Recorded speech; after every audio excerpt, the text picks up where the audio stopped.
Hello students. Previous lecture में हम लोगों ने डिस्कस किया था टाइप्स ऑफ हॉरिजॉन्टल कर्व, जिसमें सबसे पहला कर्व यानी कि सिंपल सर्कुलर कर्व हम लोगों ने कवर कर लिया था। अब हम लोग डिस्कस करने जा रहे हैं कंपाउंड कर्व को।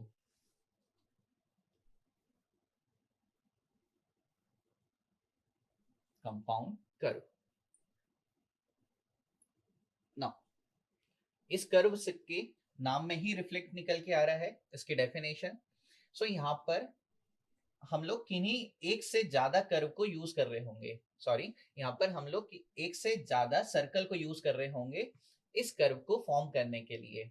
नाउ सो कंपाउंड कर्व में बेसिकली हम लोग किन्हीं दो सर्कल के आर्क को यूज करेंगे और इन दोनों आर्क के कॉम्बिनेशन से हमें कंपाउंड कर्व मिलने वाला है।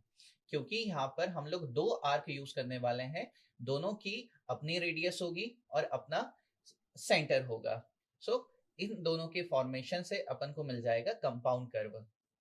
ना सो देखिए कंपाउंड कर्व कैसे हो सकता है। सो एक ये किसी सर्कल का आर्क है और यहाँ पर मैं दूसरा आर्क क्रिएट करता हूं। ना क्लियर है ना। सो एक ये आर्क हो गया और ये दूसरा आर्क हो गया। क्लियर है। सो एक ये आर्क है किसी सर्कल का और ये दूसरा आर्क है किसी सर्कल का, और इन दोनों आर्क के कॉम्बिनेशन से हमें कंपाउंड कर्व मिला और इस कंप्लीट कर्व को हम लोग कहेंगे कंपाउंड कर्व। क्लियर।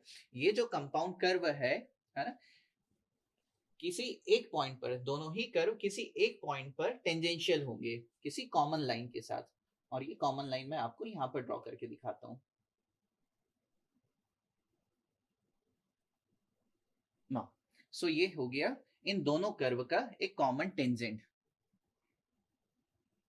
ये हो गया टेंजेंट ना। सो आई अगेन रिपीट, जो कंपाउंड कर्व है ये किन्हीं दो सर्कल के आर्क के कॉम्पोजिशन से बना होगा। दोनों ही कर्व किसी एक पॉइंट पर, है ना, किसी एक पॉइंट से एक कॉमन टेंजेंट यहाँ पर पास करेगा। क्लियर है ना। दोनों ही कर्व की अपनी रेडियस होगी। सो ये दोनों ही कर्व की अपनी रेडियस है और दोनों ही कर्व का अपना एक सेंटर होगा। सो ये जो पहला कर्व था इसका centre let us suppose C1 और इसकी radius that is R1, that is R1। और ये जो दूसरा कर्व है इसकी जो रेडियस है R2 और इसका जो सेंटर है दैट इज C2। क्लियर है नाउ। ये जो कंपाउंड कर्व है इसका जो सेंटर ऑफ कर्वेचर निकल के आएगा ये टेंजेंट के एक ही साइड निकल के आएगा दोनों कर्व के लिए। क्लियर है। सो ये हम लोगों ने डिस्कस किया कंपाउंड कर्व को। नेक्स्ट क्लास में हम लोग डिस्कस कर लेंगे about the reverse curve. Thank you.